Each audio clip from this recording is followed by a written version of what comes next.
हमारा ही परिवार है नहीं तो वास्तविकता परिवार कहाँ है?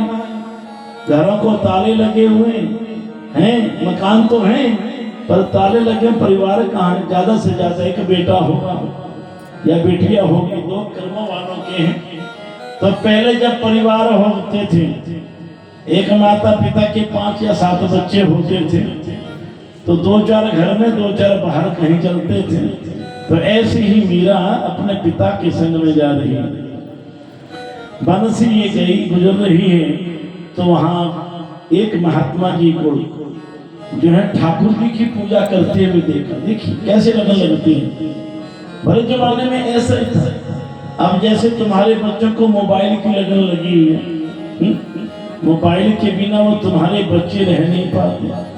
यहाँ तक है कि बच्चा छोटा होता है, वो रोने लगता है तो उसकी माँ उसके आगे मोबाइल फेंक देती है, भाई इसको देखता रहेगा, आवाज सुनता रहेगा और अपने काम कर लेती है। तो इसलिए उस वक्त मीरा के मन में ये भाव जगा कि ये महात्मन, ये ठाकुर मुझे दे दो। ठाकुर जी की वो बड़ी सुंदर मूर्ति है जिनकी पूजा ये महात्मा जी करते हैं। पर महात्मा कहते हैं कि भाई ये तो हम नहीं देंगे क्योंकि हम इनकी पूजा करते हैं। तो कहते हैं मीरा जी ने हट किया है, लेकिन वो ठाकुर की भक्त बनी है। कैसे? किसी को देख करके। ध्यान देना, उनके मन में लालसा जगी। बाद में उन महात्मा को स्वप्न में भगवान आए, बोले देखो जी ये मेरा जो सगुण स्वरूप है, ये मेरी जो प्रतिमा है, ये मीरा को सौंपो, तो मीरा को दे दो। तुम्हें ये जरूरत नहीं है, तुम तो मेरे निर्गुण निराकार स्वरूप का जो है चिंतन किया करो। तो महाराज जी मीरा उस ठाकुर को जो है पूजा करने लगी। जैसे आज आप भी करते हैं ना, ठाकुर जी रखे ना सबने अपने अपने घरों में, है ना, ठाकुर जी रखे हैं सबने अपने अपने घरों में, और ठाकुर जी की पूजा करते हैं, सगुण स्वरूप की पूजा है महाराज। तो ऐसी ही मीरा जो है भगवान की पूजा करने लगी, और मीरा की इतनी लगन लग गई है ना, इतनी लगन लग गई कि जब मीरा युवा हुई तो वर्णन आया कि इसका विवाह हो जाए। होता है, लेकिन कई बच्चे शादी नहीं करना चाहते, लेकिन इसका विवाह महाराज जी हो गया।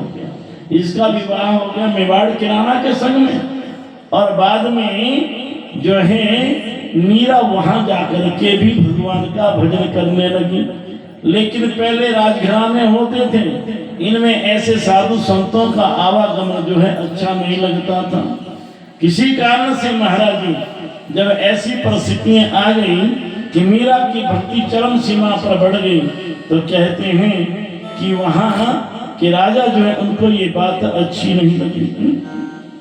इसलिए एक दिन तो ये भी आया कि इनके ठाकुर के बारे में वर्णन आता, ठाकुर जी चुरा लिए जिनकी ये पूजा करती है, जिनमें ये अपने मन को लगाए हुए हैं, और जिनके लिए दिन रात जो है जिनका चिंतन करती है, कीर्तन करती है, उन्हीं ठाकुर जी को चुरा लिया है।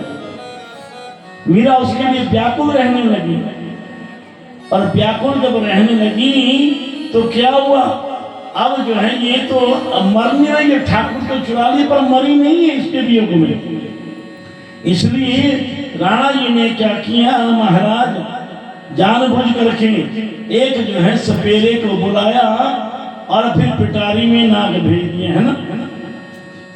नाग तो है, लेकिन मीरा जी को क्या कहा जा रहा है, क्या सोच करके भेजा कि इसमें जो है तेरे ठाकुर जी मिल गए महाराज, इसमें तेरे ठाकुर जी हैं और वो मिल गए हैं। पिटारी जो है उस सपेरे के द्वारा वहां पहुंच जाएगी, लेकिन वो तो एक बड़ा जहरीला नाग है महाराज, जिसके फुकारे से जो है मीरा मर सकती है।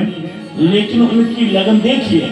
अब उस मीरा के बारे में अगर देखा जाए, सुना जाए, अब विचार करने वो कहीं पढ़ने तो नहीं गई थी, ध्यान देना, वो भक्ति मती मीरा है महाराज, उनकी मति भक्ति में लगी हुई है।